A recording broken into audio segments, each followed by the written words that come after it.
Alden Richard update, and spotted si Alden sa isang restaurant sa Hong Kong kasama ang Team Alden, and nag-selfie pa nga si Sir RB. After nilang kumain, nagpunta sila ng Don Tea. Siyempre, ayun pa nga, spotted pa nga si Alden pababa ng hagdan. Bibili sila ng pasalubong. Siyempre, pauwi na sila eh. Nag-uwi na ang Team Alden. At titingin din sila ng mga gamit at pagkain. Ayan na nga. Ang bumiyahe at nasa airport dyan sa Hong Kong.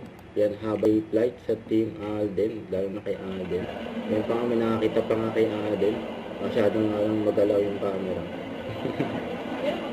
Hello mga kapuso, this is Alden Richards inviting you to join the Sparkle Run 2026 happening this coming May 30 at the Carino Grandstand. Tag your running buddies and run with your favorite stars. Hurry and register now. Yun o. Sa for Vivo. Selfie pa nga. Raise your hands guys, 3, 2, 1.